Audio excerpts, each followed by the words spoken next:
Hey guys, I'm just applying my poly hairpiece again. It's getting very hot and my air conditioner broke. It's working a little bit now, but it's still pouring out some water and stuff. So it was just really sweaty along the front and everything. And as usual with the poly, I do it in two phases. First I pre-glue the head except the hairline. And then finally I will glue this hairline down and then it will just stick exactly where I need it to land.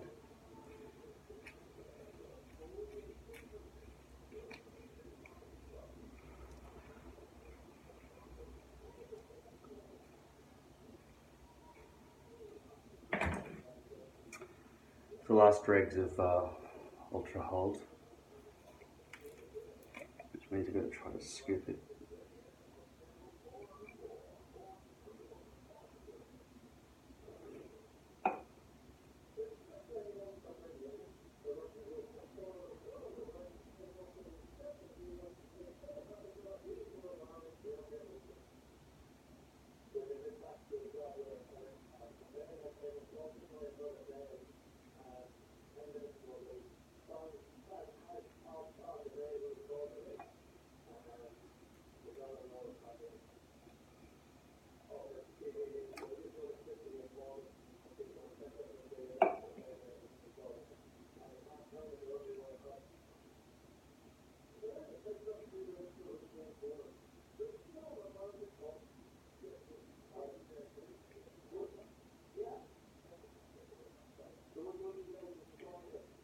I'm sometimes wondering whether or not I ever actually need to take the hairpiece off when it's kind of less than a week old.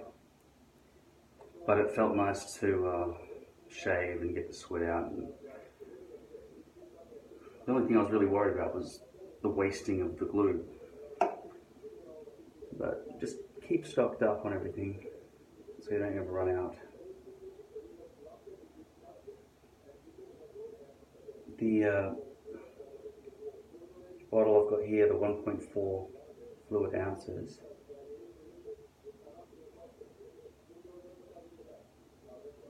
probably has lasted me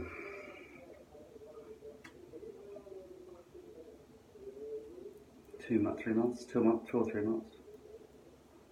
It's nice. You see what's going on in there? I'll try and get that brush to reach the bottom as far as it goes.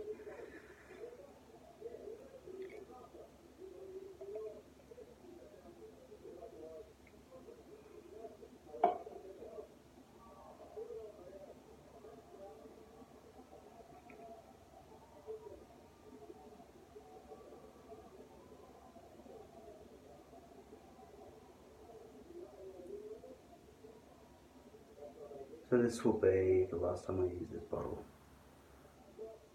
I'll just go and get another bottle out of my storage box after this.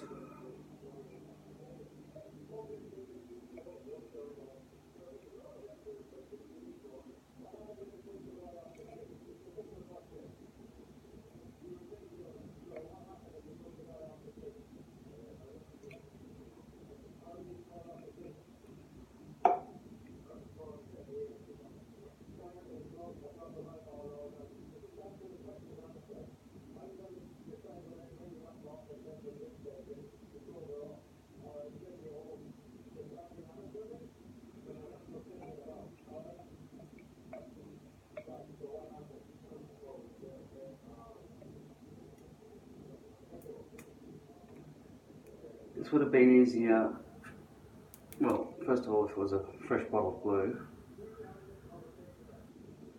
There's a fair amount of glue left in there, but this brush is incapable of reaching it. And the worst thing is that glue just lands all over the sink and the floor and goes in the hair somehow. So you're better off wasting the glue than spilling the glue.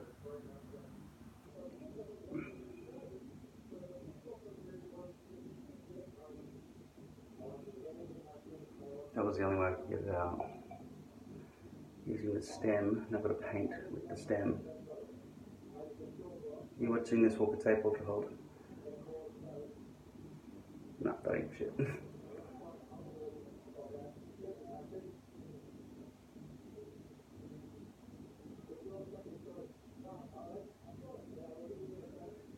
Do you guys find it interesting, given that YouTube is the main place for hair forum discussions, that these hair companies don't come on as themselves and start commenting like professional companies would? Given that, like, there's no bigger place in the world for hairpiece discussions than YouTube. People think I might work for Lord Hair, but no, I went through about 6 companies or 8 companies, and I found them all to be terrible, and then Lord Hair delivered in 3 days. And I was like, whoa, that's so good, and it was the right colour, and it was really perfect. So I kept using them, and they haven't let me down yet. Except when there was a Chinese holiday once, and then I had to wait 14 days or something for delivery. But another important trick I found is that with everything I do in life, I mean, I've built robots and all that sort of stuff, and it's impossible to find components that, well, if you want customized things, it's just going to cost you a fortune and take you a lot extra time. Invent what you want based on what exists, unless you run a manufacturing plant, in which case you can just, get your technicians to make a new mold, which costs $15,000 per attempt. Do it all on a computer, and then the thing is, I get stock pieces, and I figured out how to cut them. I would rather they make stock pieces that were flat instead of dome-shaped, but I'm not going to wait for that. I need the hair now, so I figured it's the way to do it.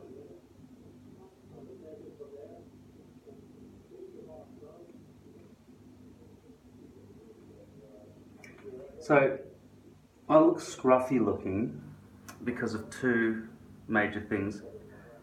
Well, 3. 1, sideburns are long. 2, the neck lining of stubble has not been shaved. And 3, the back of the neck needs to be cleaned up. I can attempt to do that myself using the beard scape trimmer, but I have to do it blind, really. Although I could try to use my shaky hand to do it that way.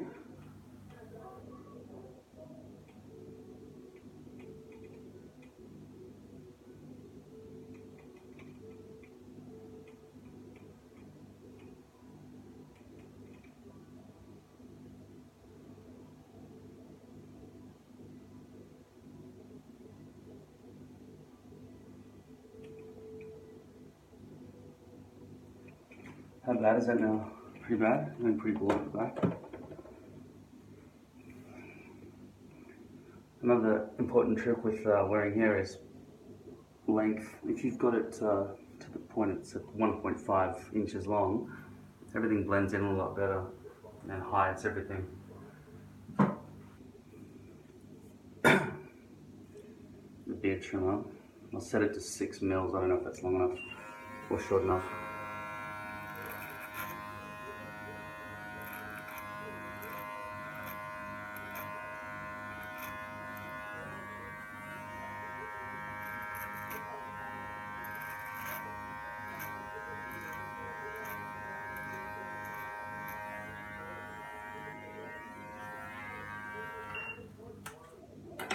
It used to seem quieter than that. I'll turn down the voltage or RPMs.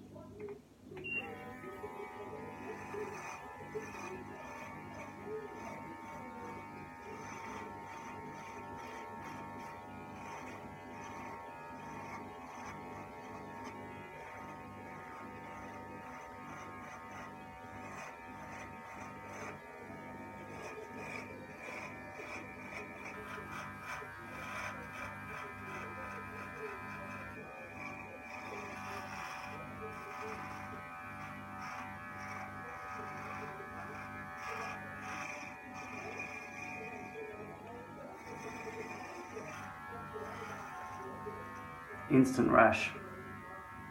That's why I choose not to shave very often.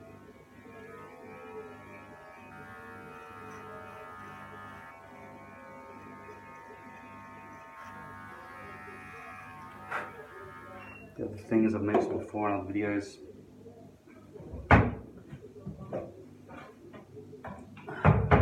once we're over a certain age, maybe 35, you gotta start getting in there and shaving these out.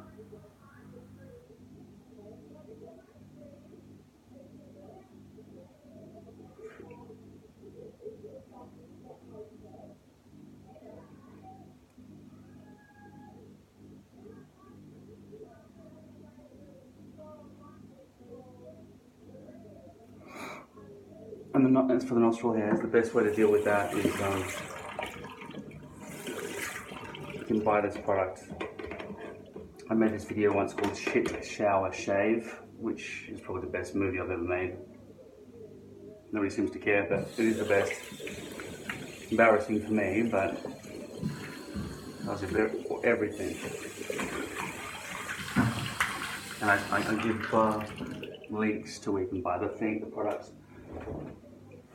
such as the nose waxing kit. I could still go and use it if I wanted to go and put it in the microwave to wax and stuff. It seems to go. I don't really want to do it at the moment. You gotta be feeling a bit more strength in yourself to wax your nostrils. It doesn't hurt that much, but it makes your eyes water a bit. Same with this. I can't be bothered with a little stubble down my back. I don't intend to have a shower in the next 20 minutes.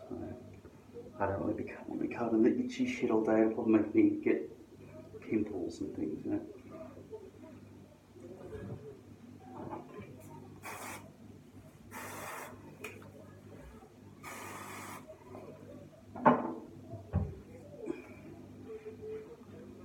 So do the sideburns look better?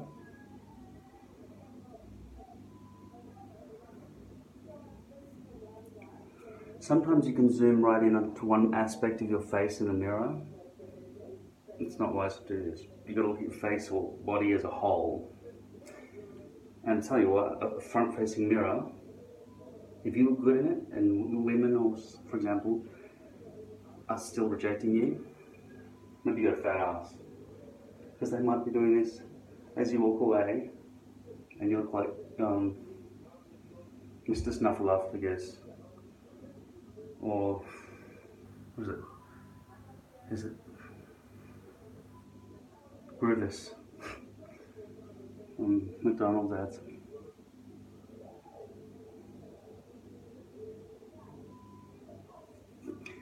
Don't worry about the alignment here. How far did I mess it up? Yeah, that's still completely soaking wet. There was a huge amount of thickness. There was no precision while using the stem of the brush. So if you want to see how my hair looks when it's finished, watch another video, because I'm not going to do it again. I'm not going to wait here for you this time speaking shit for 15 minutes. Incidentally, since the ice incident, my mum made me see this psychologist.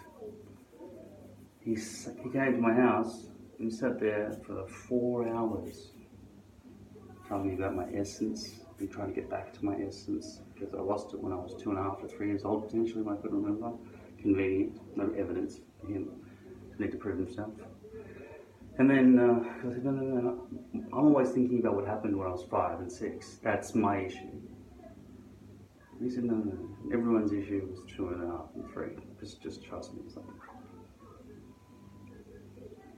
he was talking about enlightenment, and I said, and so we had a discussion about,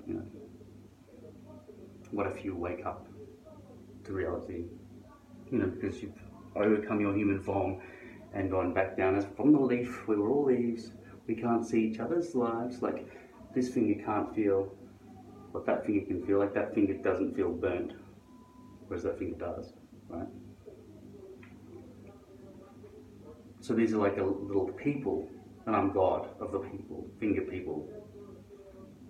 They can't know what these guys are doing, but I know what's happening to all of them simultaneously. I use that analogy off the top of my head. Easy. Because it's like the leaves on the tree. The trunk is the soul core, the God of the universe. And so being a leaf stuck in the cage, trying to escape, how do I get out of here? We're all fit information, you understand what's going to happen.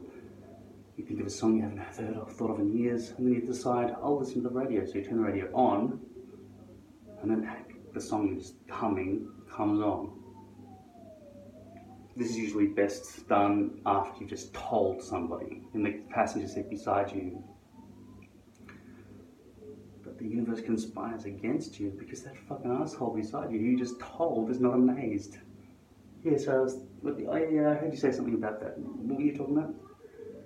They weren't even paying attention to this massive cosmic event that just occurred right in front of their fucking faces. They're like, yeah, that happens to me sometimes. Oh well, let's just stop talking about it then. Nobody cares about how reality actually works. So I agree with them on some of these things. Well, we don't understand the universe is actually here, so that's evidence that something happened instead of nothing. So the idea that the universe exists at all is phenomenal. Okay? Why isn't there infinite blackness? That's what you'd expect, logically. Instead of what, right? Universe now. Or some just going, some God. I said, but what if you're God, your soul core? You wake up and you're like, yay, I'm enlightened. You think you've crossed the finish line now? No, you just started reality. What do you think that reality is like? Why do you think that reality is hidden from us? Why do you think that would be? If there was somebody in charge of it or making decisions. Well, first of all, I think probably there's this creature in a cage going crazy, and we're a figment of its imagination. That's guaranteed for sure, number one. So you wake up and you remember that you're this creature. I'm fucking stuck in the cage. Right? You've been in there for trillions of years. You can't die. Occasionally the box will open and Satan will just be jabbing you with a fucking prod. I'm sorry, I'm getting too far. So what I'm saying is, why does he want enlightenment so much? He doesn't know what's on the other side. It's like, oh yeah, so we're better than the people, but we don't care because we're all equal and nothing matters. Let's do a Mandela for fucking 16 hours and then just blow it away. Impermanence, it makes us so much fucking better than everyone else. Does it? Anyway, this guy was trying to fix me. He said, okay, so let's just talk about how we can make you stop feeling the pain and suffering you feel. I said, no, I don't want to stop that feeling. I've invested so much time and effort into making myself suffer so that my family will understand. Imagine if I just stopped and I was happy and then they liked me all of a sudden. Oh, I like him because he behaves well. Like, everything I've ever suffered for, the hope that I've had that they will come to their senses and love me and see the pain they've caused me. And I'm not going to let it go, because if I do, they'll be like, oh, okay, we don't have to do anything now. I said, no, I want that to happen. I want them to come around. They said, that's crazy. I said, so what's your fucking enlightenment story? And so at the end, he just said, there's nothing I can do to help you. And he just walked out. It's like when I tried to apply for something called Landmark. My friends all said, I gotta do Landmark. So I go in there, and like I did all this homework and shit and wrote all this form and page 38, like, yeah, okay. That's my personality, fucking take it, bitch.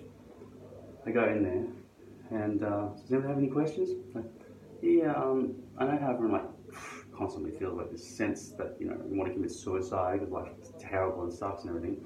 And I couldn't even get to the question because they stopped me and said, almost like, get on the car, right? Not allowed to be suicidal in there. You got to be happy already so that they can have a good score at the end of the day. They don't want to fix people's lives. They just want to enhance good people who are already having good lives. If you're not suicidal, in my opinion, there's something wrong with you. You've got to be partially suicidal. I mean, life is a fucking joke, right? the unfairness of it all. If you're having a fair life because everyone's being fair to you, then you're a fucking moron. Do you get it?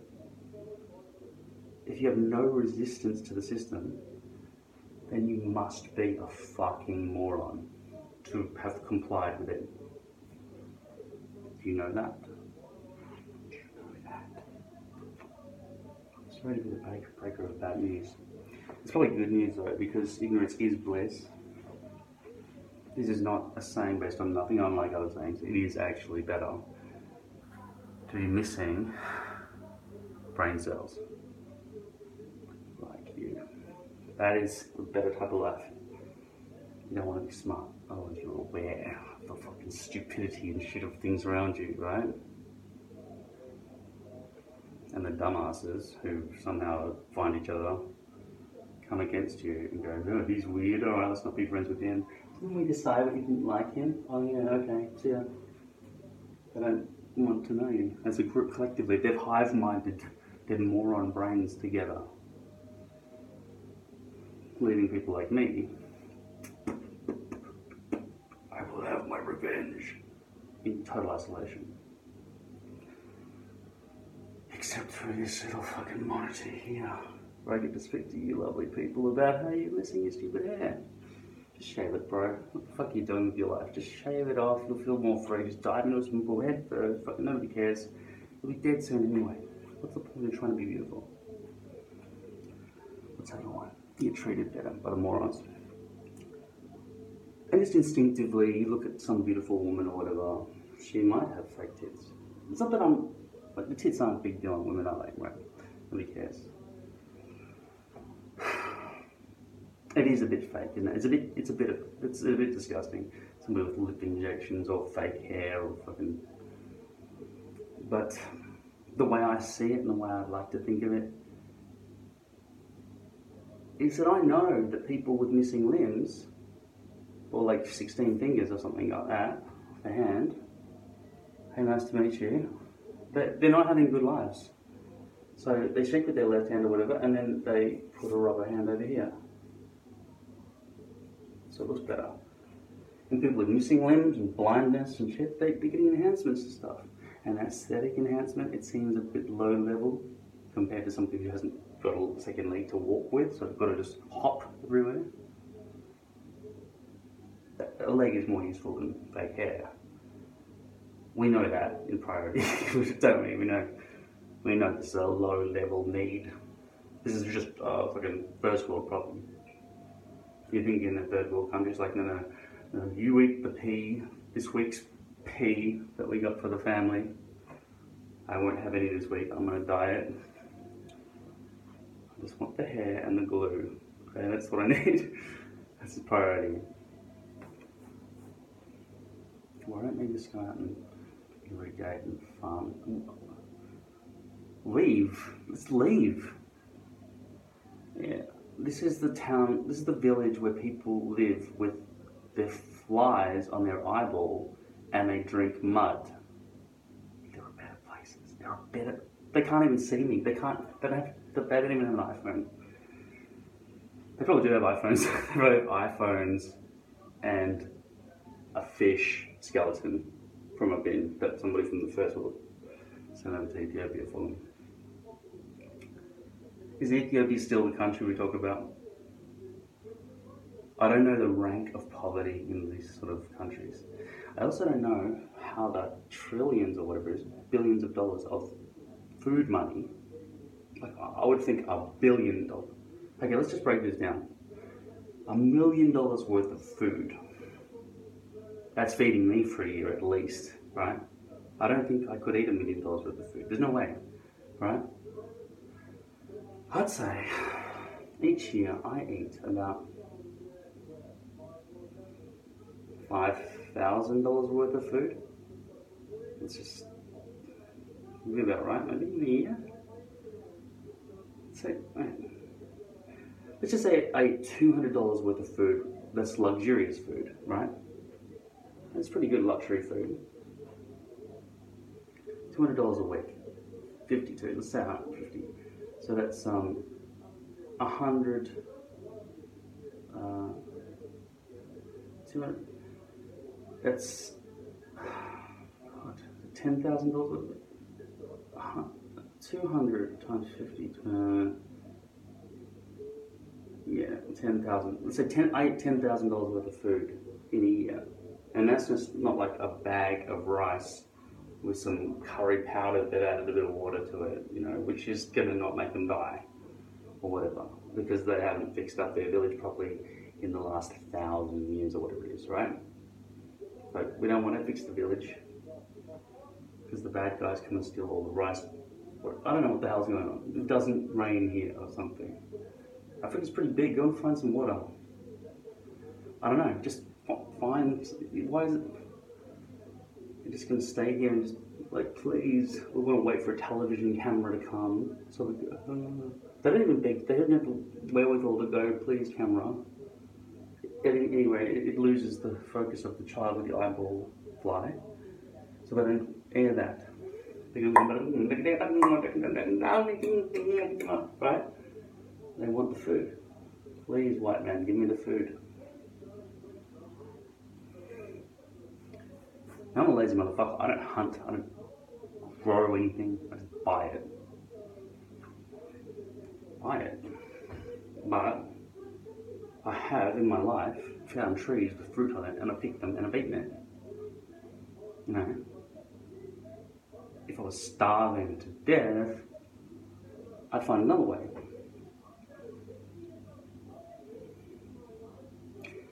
But then again, you do what your local friends and family peers do, right? You might even know different. You might even have been to a country where things are better. And at first you go, wow, I went to this country and I saw all this stuff, let's do it that way. And everyone's like, yeah, you're still wearing that fucking thing in your hair because you went on that holiday to fucking Bali. He thinks he's become fucking spiritual traveler now. So nobody will listen to you. There's a UFO in the fucking oval right now. Look, it's leaving. Just turn your head around. Yeah. Of course there's a UFO. And, just look, it's going in the sky right now. Just turn your fucking head around, cocksucker. All right. I'll turn it's gone. There's nothing there, dickhead. Yeah, it's gone. There was a time though when you had to turn your fucking head and you didn't turn it. Jeez. This is what it's like. Dealing with people. And having conversations with people is fucking... Ugh.